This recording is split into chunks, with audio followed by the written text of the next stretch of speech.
Good morning student, welcome to my YouTube channel. मुझे अपने उत्तराखंड के स्टूडेंट्स के साथ साथ पूरे ऑल इंडिया से बच्चों का रिप्लाई मिल रहा है। मुझे काफ़ी अच्छा लग रहा है। बच्चों, आप ही के लिए आप ही की कुछ बच्चों की डिमांड थी। हमारे एक टॉपिक है जाति व्यवस्था और इसकी उत्पत्ति के सिद्धांत। तो जाति व्यवस्था की उत्पत्ति के सिद्धांत में अगर हम भारत की बात करें तो भारत में जाति सामाजिक स्तरीकरण का आधार है। भारत में जाति व्यवस्था की जो उत्पत्ति है, इसमें विचारधारा जो है विभिन्न समाजशास्त्रियों में मतभेद है। उसी के आधार पर यहाँ जाति व्यवस्था की उत्पत्ति के सिद्धांतों में विभिन्न विचारधाराओं के आधार पर विभाजित किया गया है। इसमें पहला सिद्धांत है जाति व्यवस्था की उत्पत्ति का परंपरागत सिद्धांत, जिसका आधार है जाति व्यवस्था की उत्पत्ति का परंपरागत सिद्धांत। इसका आधार विभिन्न हमारे धर्मशास्त्र, ग्रंथ, उपनिषद इत्यादि हैं।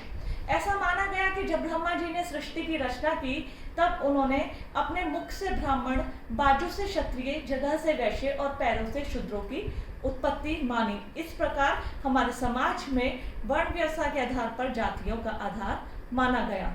इसी प्रकार ऐसा माना गया कि महाभारत में एक शांति पर्व था, उसमें बताया गया श्री कृष्ण ने 100 ब्राह्मण, 100 क्षत्रिय, 100 वैश्य और 100 शूद्रों को उत्पन्न किया और उससे हमारे सोशल सिस्टम, हमारी सामाजिक व्यवस्था को जिससे सुचारू रूप से संचालित हो सके, इस आधार पर विभाजित किया। तो ये पहला सिद्धांत आता है जाति व्यवस्था की उत्पत्ति का परंपरागत सिद्धांत। दूसरा आता है जाति व्यवस्था की उत्पत्ति का प्रजातीय सिद्धांत। वास्तव में अगर हम प्रजातीय सिद्धांत की बात करें तो G.S. Ghurye, Herbert रीजले, D.N. Majumdar इत्यादि जो हमारे समाजशास्त्री ने, इन सभी समाजशास्त्रियों ने जाति व्यवस्था की उत्पत्ति के लिए प्रजातीय विचारधारा, प्रजातीय मिश्रण और अनुलोम विवाह को उत्तरदायी माना। वो कैसे?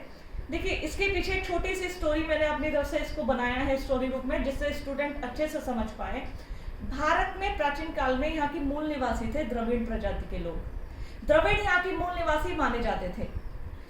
आर्य लोग फारस में रहते थे। उन्होंने भारत पे आक्रमण की योजना बनाई।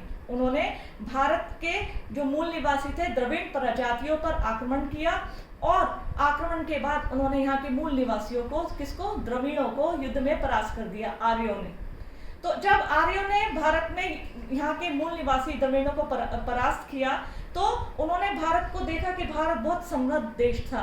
उन्होंने यहीं बसने की योजना बनाई। युद्ध के उद्देश्य से आए थे तो अपने साथ स्त्रियां नहीं लाई। आर्यों ने अपने समाज में, जहां उनका समाज था वहां 4 भागों में विभाजित था, उसी व्यवस्था को भारत पर लागू किया। साथ ही साथ उन्होंने भारतीय, चूंकि वो युद्ध के उद्देश्य से आए थे, स्त्रियां नहीं लाए थे, तो उन्होंने भारतीय स्त्रियों के साथ वैवाहिक संबंध स्थापित किए। अनुलोम विवाह, जिसे हम कहते हैं अनुलोम मैरिजेस। देखिए, अनुलोम विवाह कहते हैं जब एक उच्च वर्ण या कुल का लड़का निम्न वर्ण या कुल की लड़की से विवाह